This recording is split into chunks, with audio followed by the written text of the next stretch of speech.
নমস্কার বন্ধুরা, আমি মধুমিতা। আমি নিয়ে চলে এসেছি আপনাদের জন্য আবারও একটা নতুন রেসিপি। আমার পুরো রেসিপিটা দেখার জন্য অনুরোধ রইল। এখানে আমার তার জন্য লাগবে 1.25 কাপ মতো দুধ। দেখুন দুধটা গরম হয়ে গেছে। এবার এর মধ্যে দিয়ে দেব 1/2 কাপ চিনি। 1/2 কাপের বেশি দেওয়ার দরকার নেই। চিনিটা গলতে শুরু করলেই দুধটা একটু পাতলা হয়ে যাবে।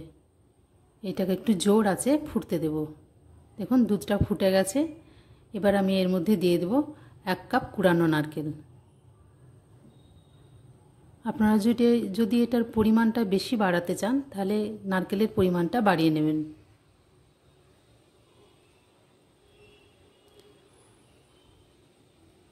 একটু মিডিয়াম আঁচে অনবরত এটাকে নাড়তে হবে।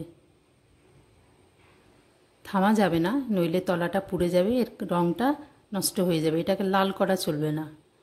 তাই খুব আঁচটাকে আস্তে করে এটাকে অনবরত নাড়তে হবে।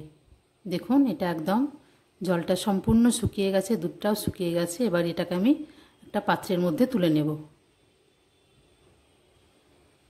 খুব ঠান্ডা হতে দেওয়া যাবে না, হালকা গরম অবস্থাতেই হাতে একটু জল নিয়ে এগুলোকে এই লম্বা লম্বা সাইজের একটু তৈরি করে নিতে হবে।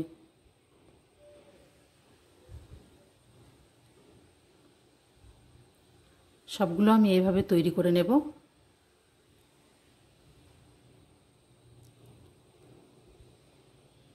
দেখুন আমার সবগুলো তৈরি হয়ে গেছে এবং এগুলো একটু শুকিয়ে গেছে, সব ধারা থেকে ছেড়ে আসছে।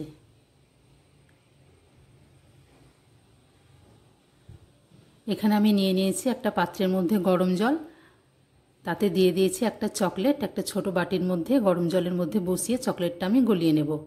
সরাসরি হিটে গরম চকলেটটা দেওয়া যাবে না, নইলে পুড়ে যাবে। 1 মিনিটের মধ্যেই এই চকলেট সিরাপটা তৈরি হয়ে যাবে। এখানে আমি যেগুলো বানিয়ে রেখেছি নারকেলের পুর দিয়ে, সেগুলোকে এবার চকলেটের মধ্যে ডুবিয়ে ডুবিয়ে একটা করে তুলে নেব।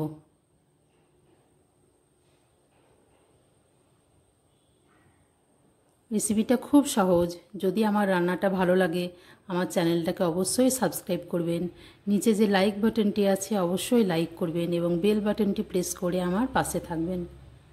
আপনারা চাইলে এগুলো ডবল করেও কোট করতে পারেন, কিন্তু আমি একবার দিয়েছি, তারপরে এগুলোকে ফ্রিজে 5-6 ঘন্টার জন্য রেখে দিয়েছিলাম। বাচ্চা থেকে বড় সকলের পছন্দের জিনিস। আপনারা অবশ্যই একবার বাড়িতে বানিয়ে দেখবেন এবং আমাকে কমেন্ট করে অবশ্যই লিখবেন।